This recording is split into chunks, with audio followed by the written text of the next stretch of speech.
people have asked me if I'd be interested in doing film or TV reviews, and personally I just say, well, you know, I'll see if something interesting comes along.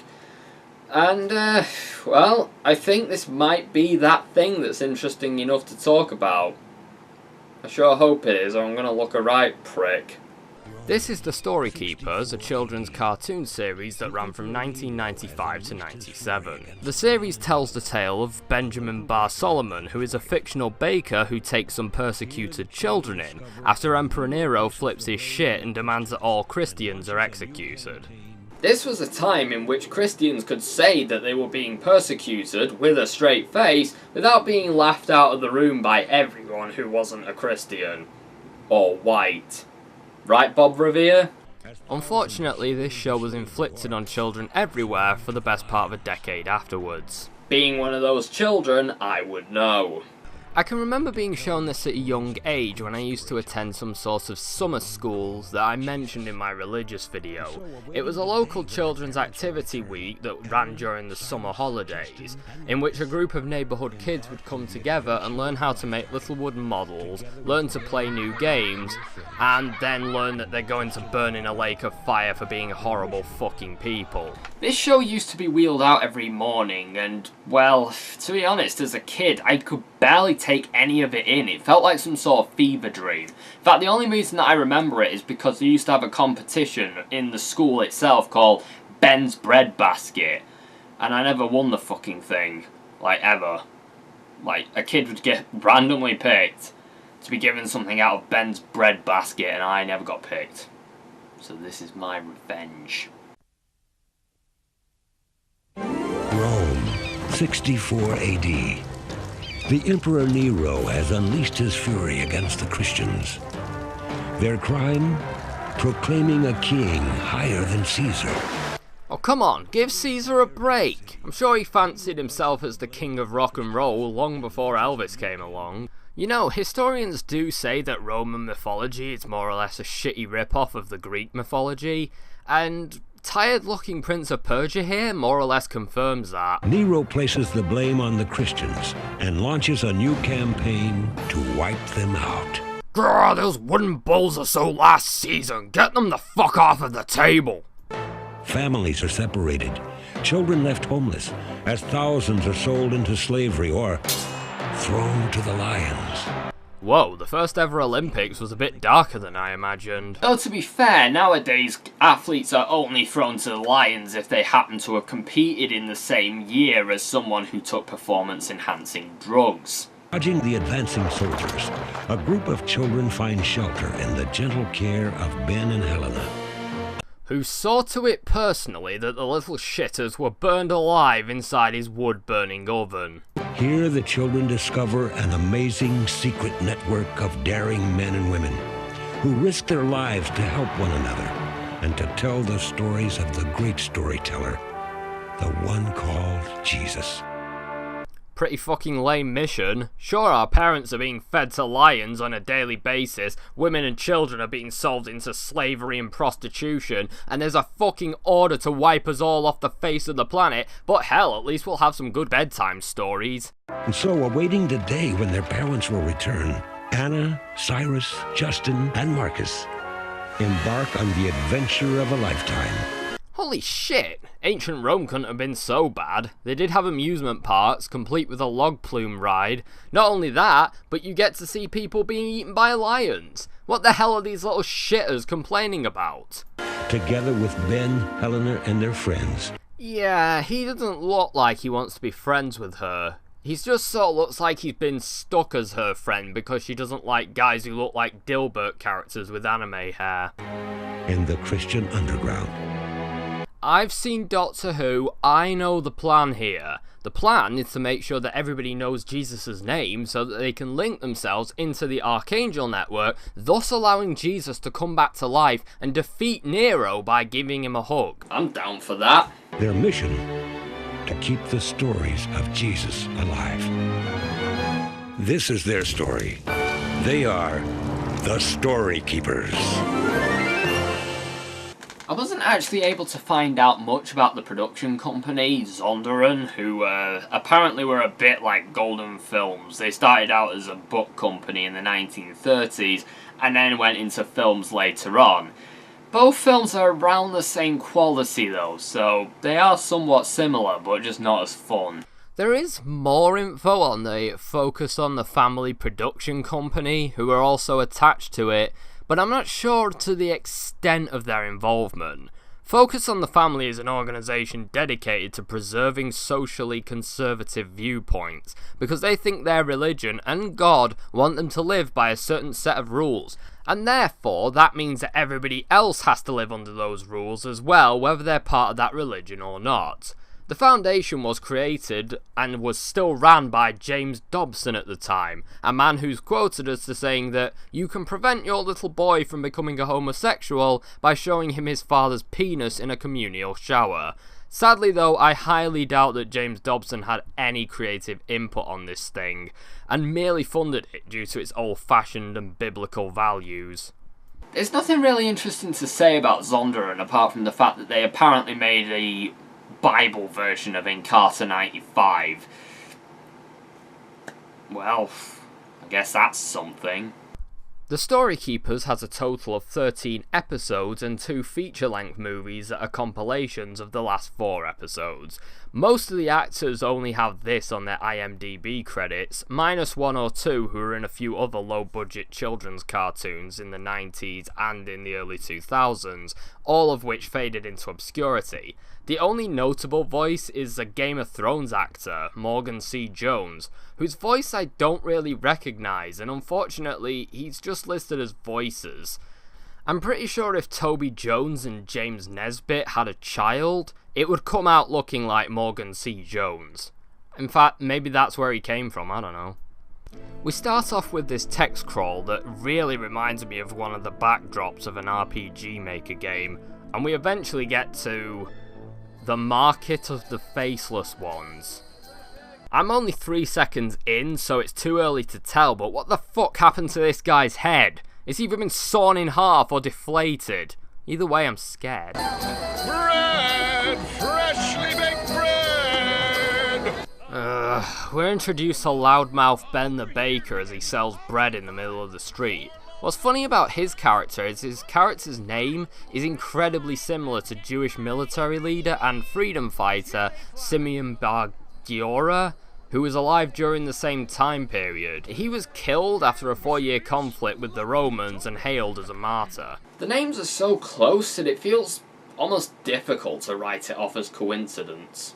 Anyway, Ben is being annoying, and what the fuck? Is everyone in this town Hercules' brother? I don't know what it is about Ben, but he reminds me of Peter Griffin from Family Guy. I think it's because of the weird cartoony proportions on his face. Immediately we reach to a filler scene in which we have to pad out the 24-minute runtime by doing a bread balancing gag. Hail, Vesuvius! Love the new toga! Just look at that grin. He knows that he's tricking that dumb twat into thinking that he's a mountain, and fair play to him. Can't be that easy to do. Mind you, this is Ben the fucking Baker we're talking about. I may have spoken too soon. Justin, look out! Hey, watch where you're going! Then this little juggling shitter steals a loaf. There's a bunch of Romans stood around. Maybe you could get one of them and ask him to cut his hand off and get you your loaf back. You get out of the road! Hey, that's our bread!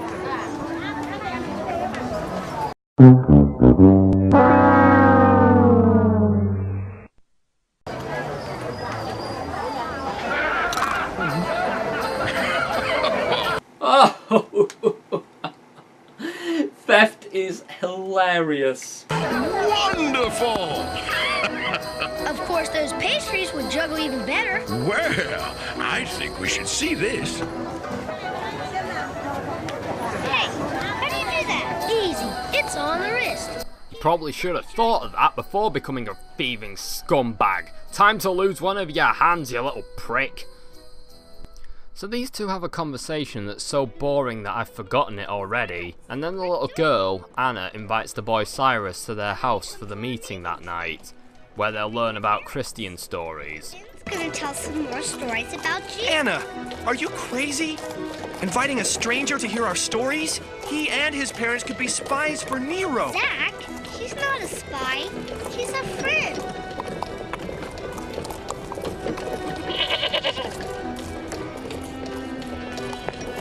The meeting that was established as being top fucking secret less than a minute ago. The first annual Eyes Wide Shut orgy is about to take place.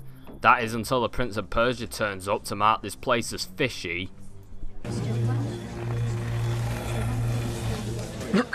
Friends of Jesus, I want to thank you all for risking so much to be here. You're all fucking idiots.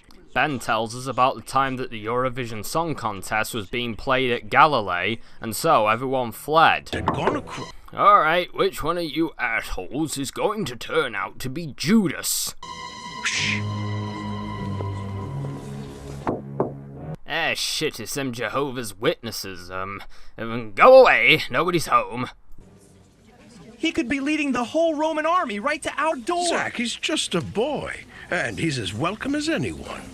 Where are your parents? Couldn't they come? Oh, they really wanted to, but they have a performance tonight. They're performing as dinner for a den of hungry lions. Where was I? Cyrus's dead parents. Oh, yes. You see, Jesus and his disciples had gone across the lake to be alone, but when they came ashore,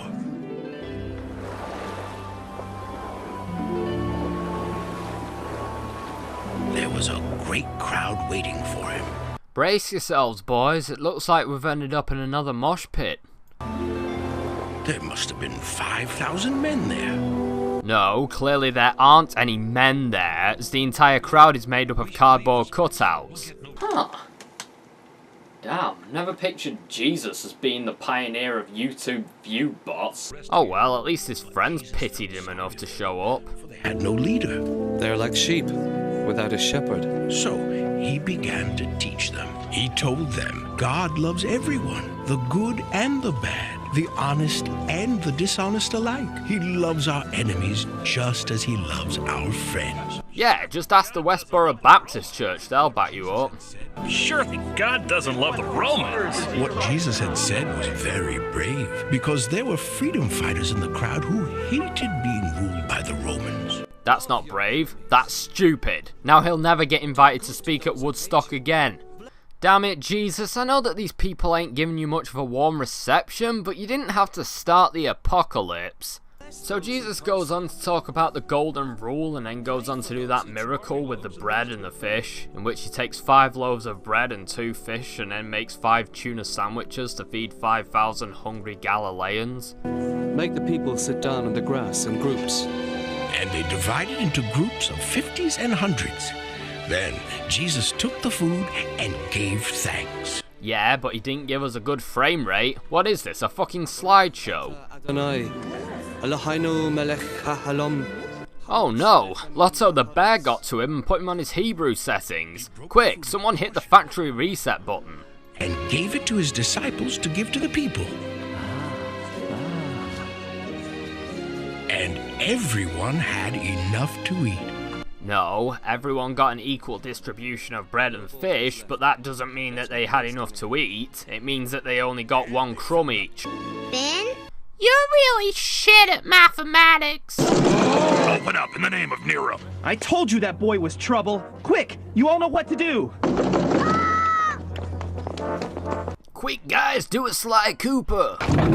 Romans or no Romans, this guy isn't going anywhere until he's finished his homage to Ghost. Yeah, kid, I heard you the first time. Shut the fuck up already. Break it down! You there! Where are all the Christians hiding?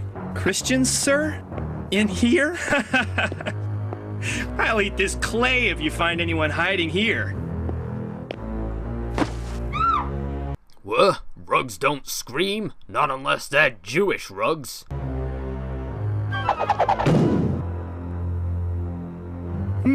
Actually, with a little salt, it wouldn't be that bad. Search this place! Well done, Cyrus. You just got your friends killed.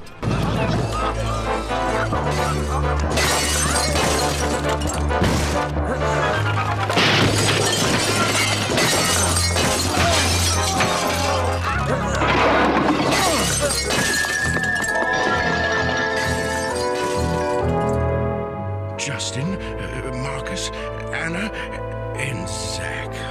That's everyone. Thank God we're all safe. Hey, don't take the Lord's name in vain, you fucking heathen.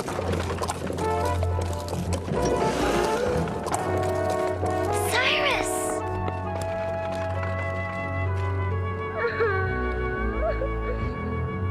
So we cut to... Brilliant! At the games tomorrow, the lions, dogs, and gladiators will come in from here. Permanently smashed Nero. Oh yes, Caesar. It's brilliant. Hold your tongue, I'm not finished. Then my champion, Giganticus, will storm in from there. What? Giganticus? Was Biggest Dickus not available? Excellent stratagem, my liege. They'll never expect Fred Flintstone. Nobody expects him. The Christians will come out from here and meet their doom. Where are my Christians? Oh ho, well, listen kids, don't use the Emperor's Christian figurines as butt plugs or you'll get the sack. Or maybe the chop. I'm not sure how Nero handled such matters. Nivelus! Call Nihilus at once! Nihilus! Hail! Whoa, dude, you're a few centuries too early for the Nazi salute. Wait, why do you only have 3 fingers and a thumb on your hand? Are you the Simpsons now or something? Caesar! Nihilus! Where are my Christians? They are being unloaded now, divinity. That's the biggest face ass I've ever seen. Holy shit. We captured scores of them in last night's raids. Excellent. It won't be long now, my friend.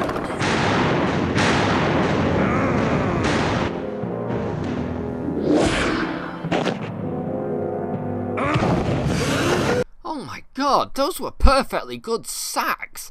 What a monster. I'm not even kidding here. This thing really does feel like a fever dream because every scene is done with in like 10 seconds. It's just a case of, oh look, there's a house. Oh no!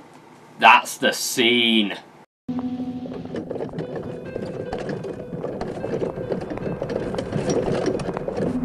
State your business. Bread for the gladiators. And this for yourself. On your way. Zach, you make a map of these corridors while we look for Cyrus. Cyrus? Nice going, kid. Just yell out the person's name and then run like an idiot. That's a great way to blow your cover, you fucking moron.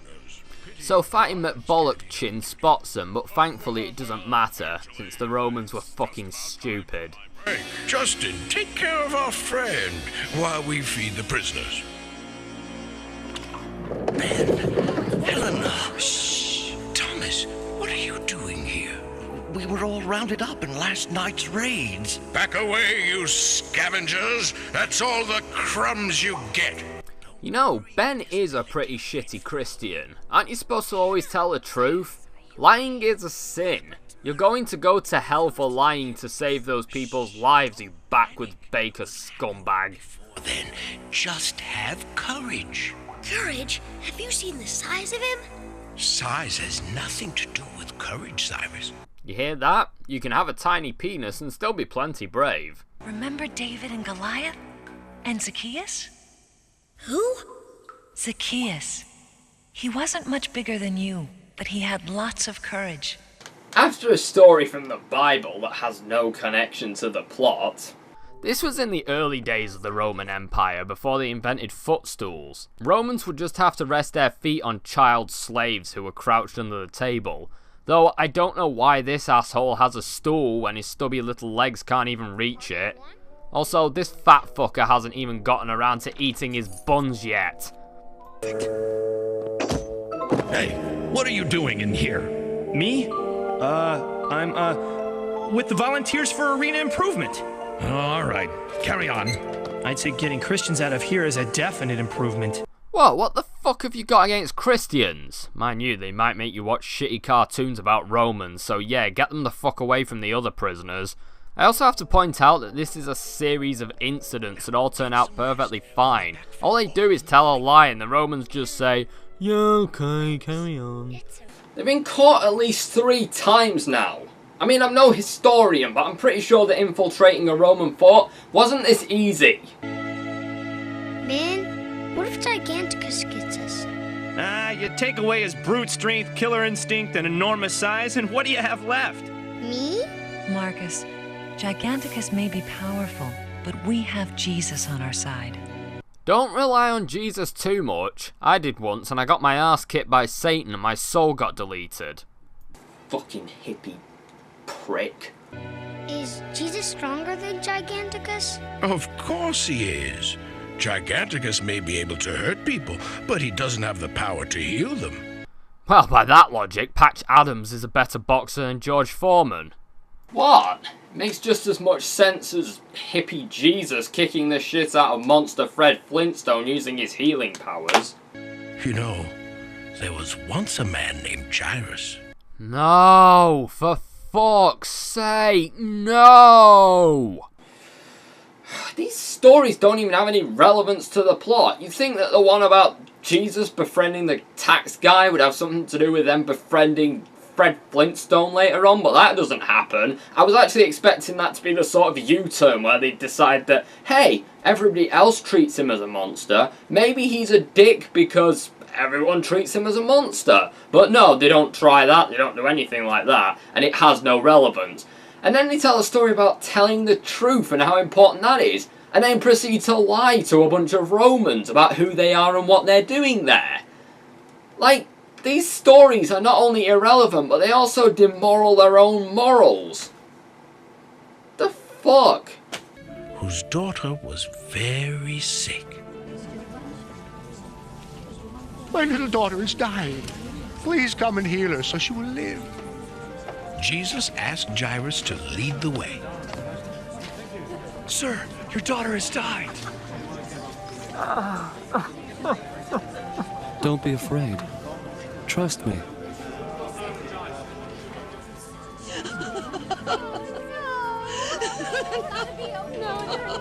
What is all this noise? This man's little girl isn't dead.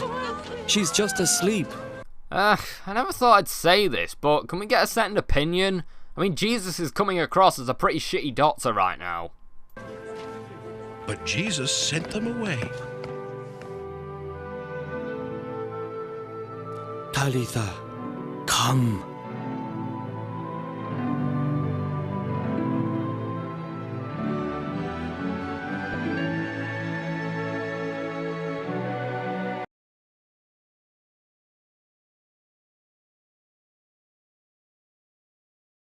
Ah, shit. I was wrong. It looks like she's dead, bro.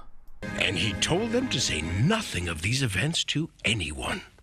Wait, how do you know the story then? Why are you telling the story? You don't follow Jesus at all. You're just a poser, baker, Peter Griffin prick. This next scene confuses the hell out of me, mainly because there's this droning song at the beginning, and I never realised until this Roman dude said it, but this is supposed to be the prisoners singing.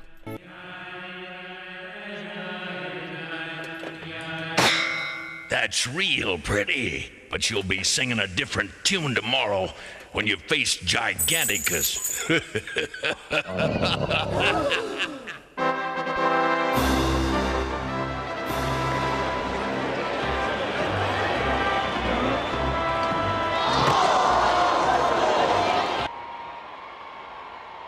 Well, I think that went pretty well, don't you? If they like this, they're going to love what he does to the Christians. Oh, no. He better not fuck the Christians. Should be inside helping Ben and Zach. Ben! Ah, Stavicus! A better name would be Fat Fuckitus, but okay. Did I mention I love icing? Well, those eyes are fucking disturbing. Terrifying. What is it with these people? Do they have eyeshadow on or something? I hope so, or else their biology is fucked. You see? We're almost there!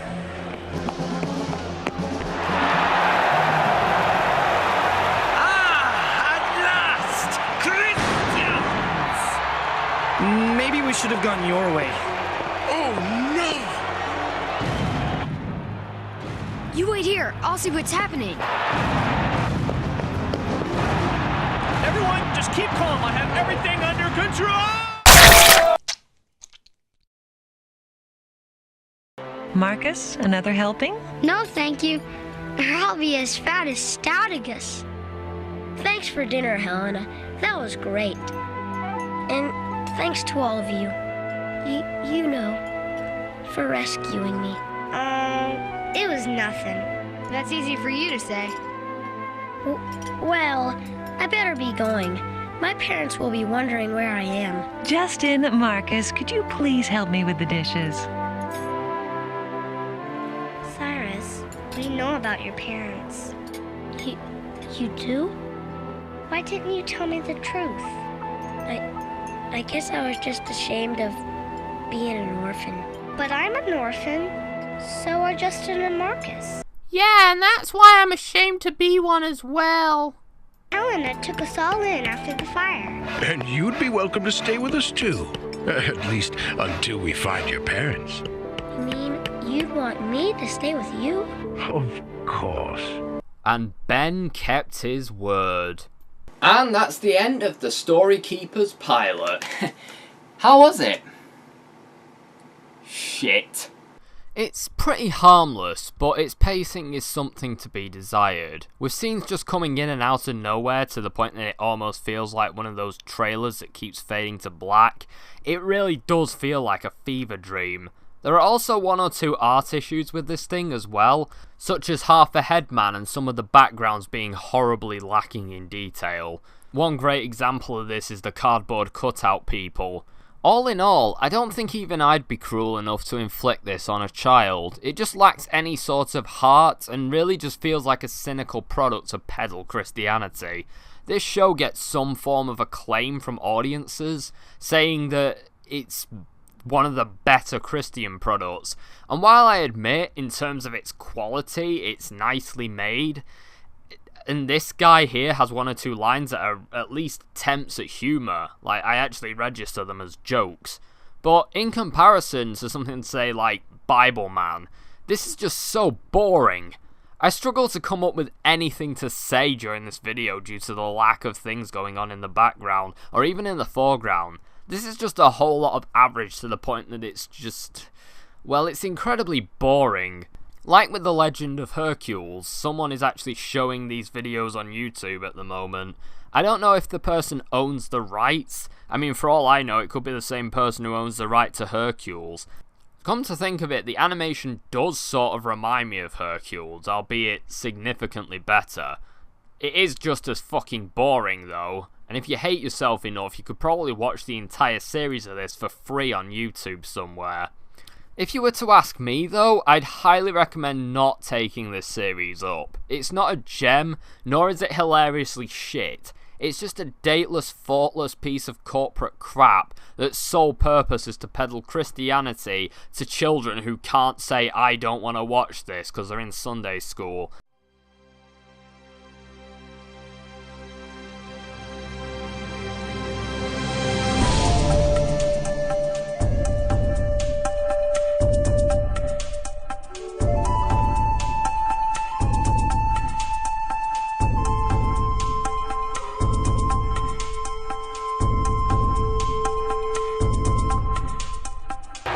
Tiny, let's see what you got. Whoa!